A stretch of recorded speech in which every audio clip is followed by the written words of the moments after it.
Welcome back to my channel Shruti little champs. చూస్తూనే ఊరిలో వచ్చేస్తున్నాయి కదండి. ఇంకా సమ్మర్ అనగానే మనకు గుర్తుకొచ్చేది ఫస్ట్ మ్యాంగోస్తోని చేసిన పచ్చళ్ళు.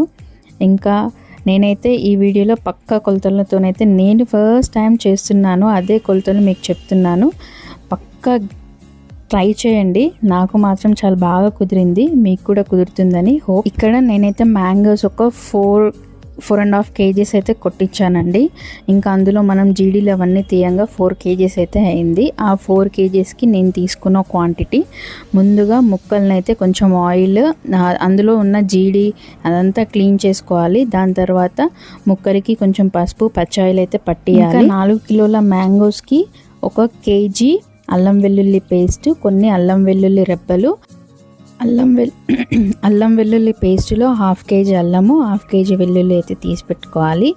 ఇంకా ఇందులో మెంతుల పౌడరు, కొన్ని పచ్చి మెంతులు అంటే వేయించని మెంతులు, ఇంకా ఇక్కడ జీలకర్ర పౌడర్ కొంచెము, ఇంకా ఆవపిండి అయితే పట్టి పెట్టుకోవాలండి.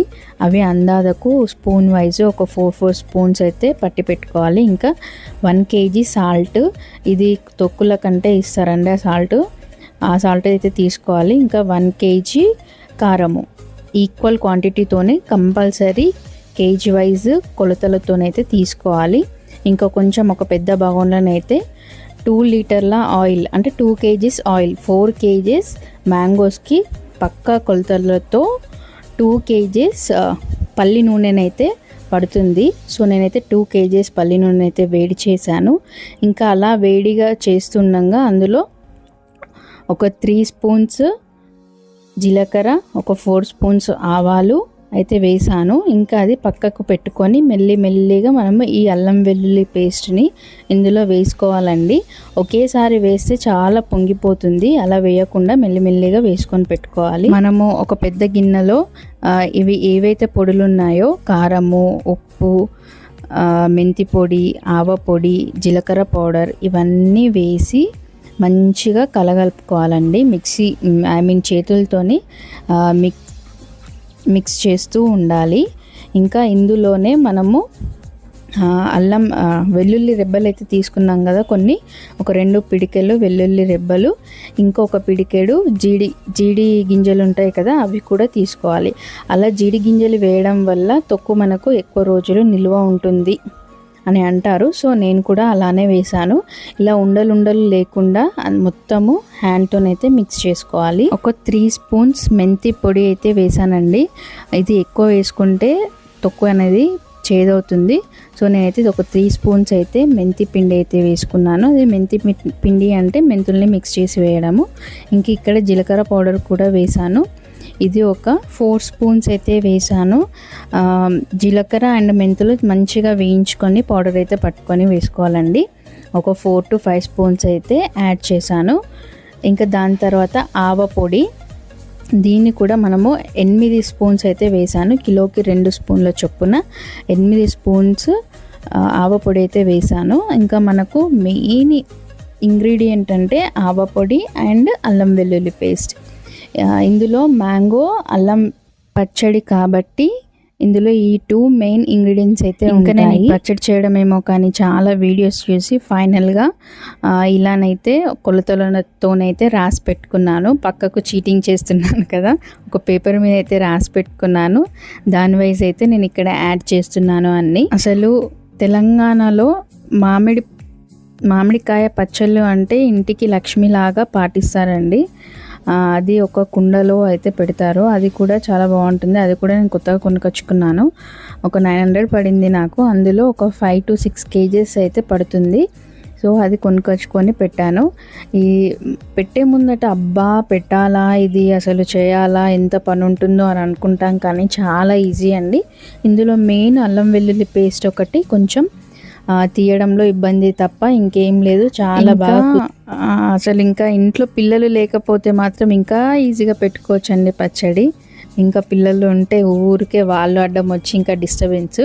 ఇంకా మా ఇంట్లో పిల్లలైతే వాళ్ళ అమ్మమ్మ వాళ్ళ ఇంటికి అయితే వెళ్ళారు హైదరాబాద్కి, మా మమ్మీ వాళ్ళ ఇంటికి అయితే వెళ్ళారు. సో నాకైతే ప్రశాంతత దొరికింది ఇంట్లో. ఇంకా మైండ్ పీస్ఫుల్గా నేనైతే ఈ తొక్కునైతే పెట్టాను. ఇలా ఉండలు లేకుండానైతే కలుపుకోవాలి, చాలా బాగా మిక్స్ చేసుకోవాలి. దాని తర్వాత మనము ముందుగా కొంచెం పచ్చి ఆయిల్ అండ్ ఒక 2 టేబుల్ స్పూన్ పసుపుతోనైతే పచ్చళ్ళని అయితే బాగా కలిపి పెట్టుకోవాలి. అవి బ్లాక్ కాకుండా ఉంటాయంట. సో నేనైతే అలా చేశాను.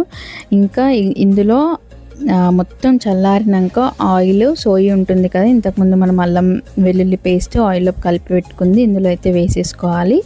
ఇంకా వేసుకున్న తర్వాత మంచిగా చేత్తోనైతే కలపాలండి. చేత్తో కలిపితేనే అది అన్ని ముక్కలకు సమానంగా పడుతుంది. కారం మాత్రం కొత్త కారము చాలా ఎర్రగానైతే ఉంది. కలుపుతూ ఉంటే ఆ స్మెల్తో ఇల్లు మొత్తం నిండిపోయింది. అసలు చాలా బాగా స్మెల్ అయితే వచ్చింది. ఇంకా నోట్లో లాలాజలం అయితే ఊరిపోయాయి. స్టిల్ ఇప్పుడు చూసినా కూడా చాలా బాగా టేస్ట్ అయితే కుదిరింది. ఇంకా నేను తీసుకున్న జాడీలోనైతే ఈ మొత్తము పచ్చడిని అయితే వేసేస్తున్నానండి. ఇంకా నాకు ఈ జారి మాత్రం చాలా చాలా నచ్చింది. ఫస్ట్ అయితే చిన్న జారి తీసుకున్నాను, ఇంకా పట్టదేమో, మేమైతే పచ్చళ్ళు తినే అలవాటు అయితే చాలా బాగుంది, సో సరిపోదేమో ఇంకా ఫ్యూచర్లో కూడా కావాలి కదా అని కొంచెం పెద్దదైతే తీసుకున్నాను. ఇంకా అదైతే ఫుల్ఫిల్ అయిపోయింది. ఇంకా ఎలా కుదురుతుందో ఏమో అని కొంచెం టెన్షన్ అయితే ఉండే, బట్ అన్ని క్వాంటిటీ మాత్రం చాలా బాగా సరిపడింది. ఎందుకు ఇంత కాన్ఫిడెన్స్గా చెప్తున్నానంటే నేను టేస్ట్ చేశాను అండ్ ఇది చేసి కూడా అరౌండ్ ఒక 5 days అయితే అవుతుంది. పచ్చడి మాత్రము అసలు ఎక్కడ కూడా సాల్ట్ తక్కువ కాలేదు, కారం తక్కువ కాలేదు, ఏది తక్కువ కాలేదు. ఇంకా ఇక్కడ మా హస్బెండ్ అయితే మొత్తము మిగిలిన దాంట్లో వేడి వేడి అన్నం కలుపుకొని తింటే అసలు ఇది ఎవ్వరు కూడా ఇలా ఉట్టిగా మాత్రము సింకులో వేయరు, కంపల్సరీ అందులో అన్నం కలుపుకొని అయితే తింటాం కదా. ఇంకా అన్నం తింటూ ఉంటే అసలు ఎలాంటి బిర్యానీలు, ఎంత ఎక్స్పెన్సివ్ ఫుడ్ ఐటమ్ కూడా పనికిరాదు దీని ముందట. ఇంకా ఇది మాత్రము 2 days తర్వాత ఓపెన్ చేశాను. ఇంకా ఇలా పైకి మాత్రం ఆయిల్ అయితే ఊరింది. ఇంకా మనము ఈరోజు అయితే ఏదైనా తక్కువ పడితే టేస్ట్ చేసి ఏదైనా కలుపుకోవచ్చు, బట్ నాకు ఏది కూడా తక్కువ అనిపించలేదు. సో మొత్తం అయితే లోపల నుంచి అయితే కలుపుతున్నాను. పచ్చడి చేసేటప్పుడు కానీ ఇలా కలిపే రోజుల్లో కానీ చాలా నిష్టగా ఉండాలంట. సో ఇంకా 2 days తర్వాతనైతే దీన్ని మిక్స్ చేశాను. దెన్ టెక్స్చర్ మాత్రం చాలా బాగా వచ్చింది. ఇంకా మళ్ళీ దాన్ని అలానే ఫోల్డ్ చేసి పెట్టేస్తున్నాను. వీడియో నచ్చినట్టయితే లైక్తో పాటు సబ్స్క్రైబ్ చేయడం మర్చిపోకండి. మీరు కూడా ఇదే కొలతలతోని ట్రై చేయండి, చాలా బాగా వస్తుంది. Thank you all.